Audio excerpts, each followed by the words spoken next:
Okay, this is the post-lab discussion on what's going on. And this is your introduction lab into chemical reactions, and we're starting to get you to think about different types of chemical reactions, and we're going to get you eventually where you can write your chemical reactions, and eventually you'll be able to predict if you're going to produce a solid or a gas and all that cool stuff. And so, on part A, you got to burn magnesium, and hopefully you observed that it was nice, bright, and white. Hopefully you didn't observe directly at it, like I told you multiple times not to look at it.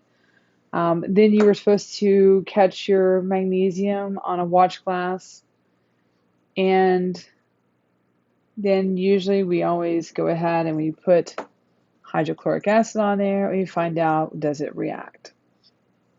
Okay. We also looked at, we took the magnesium and we took one that we didn't clean versus one that we cleaned to see, was there oxidation on the magnesium? And if so, what happens when we take off that oxidation?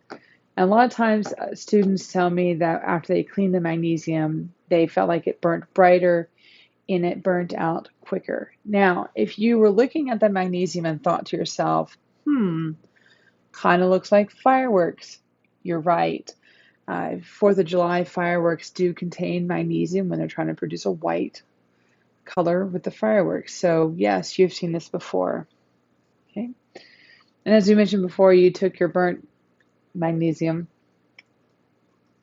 you combine it with hydrochloric acid to see what happens. And I did have you put universal indicator in there just to see if you could swing it from being an acid over to a base, because that's just more evidence for us to figure out what's going on with the reaction. And then you took your copper 2 sulfate and you put it in a test tube and you heated it.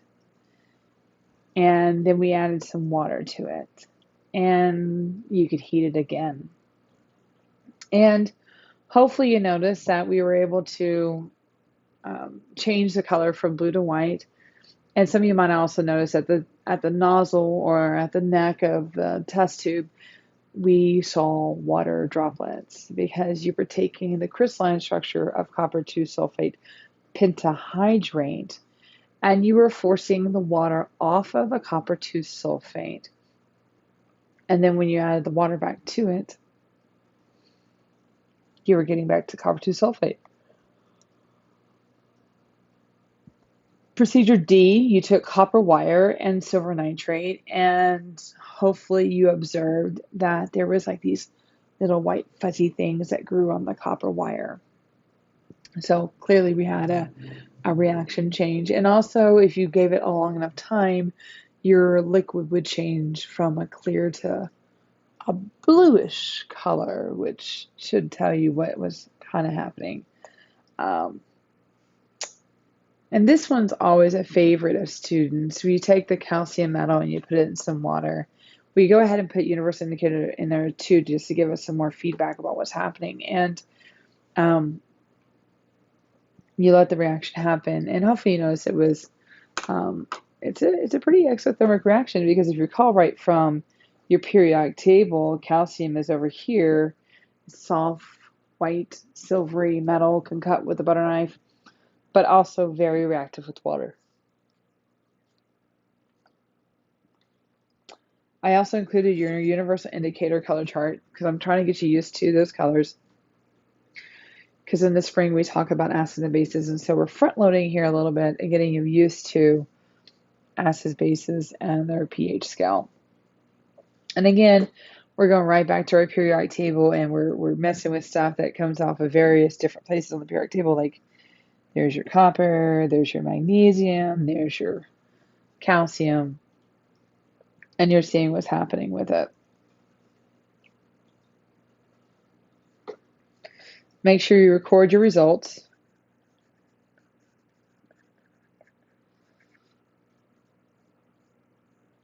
And then let's talk about your analysis. So question 1 asks, how does the position on the periodic table influence reactivity that you observed in this lab? give 2 examples. So I kind of mentioned that as I was going through the post lab.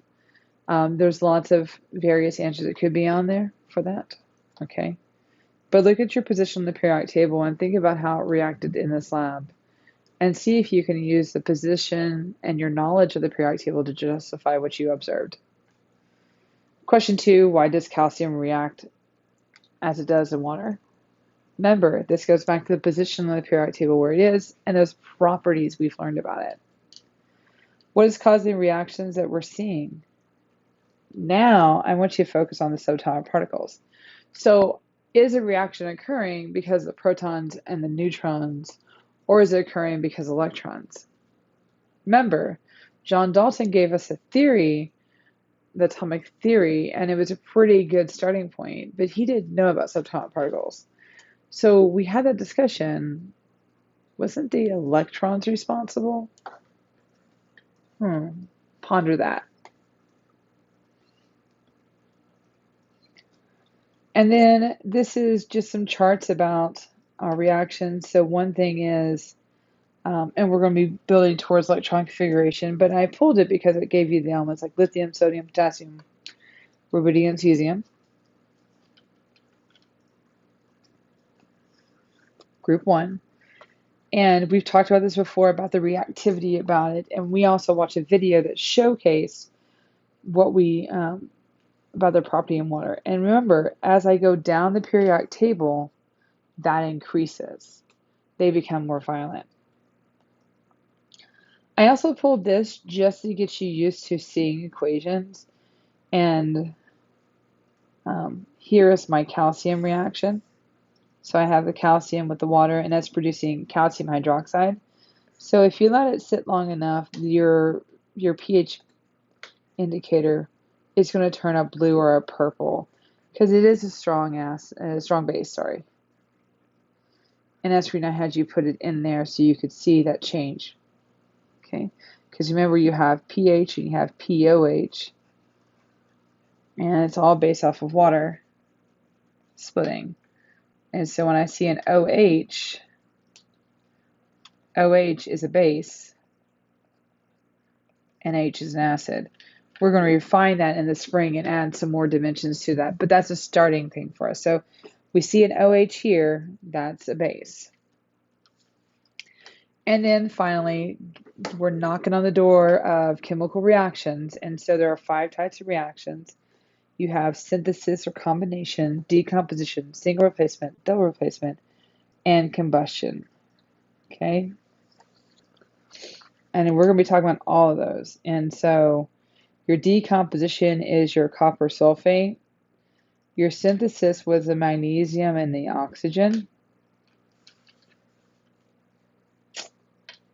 And your single replacement is your magnesium and HCl. And it is also your copper and your AgNO3. So we did not do a double replacement yet. Okay. And it's also a reminder on this slide about what a chemical and physical change is, and also about what we're looking for when we're trying to figure out if we've got a chemical reaction or not. Okay. And then a reminder about chemical and physical changes, making sure that we're staying up right with our vocab here and making sure we're using the words. Remember, phase changes are not chemical changes, are physical changes. Chemical changes, once I make those chemical changes, we cannot go back. Okay. And then again, reviewing you on those concepts again, chemical physical changes, chemical physical properties, intensive, extensive properties. Okay, so we're still keeping up with the old stuff and we're bringing on new levels of information as we go through this unit. Okay, great job this week. I hope you've learned some more about chemistry, and live long and prosper.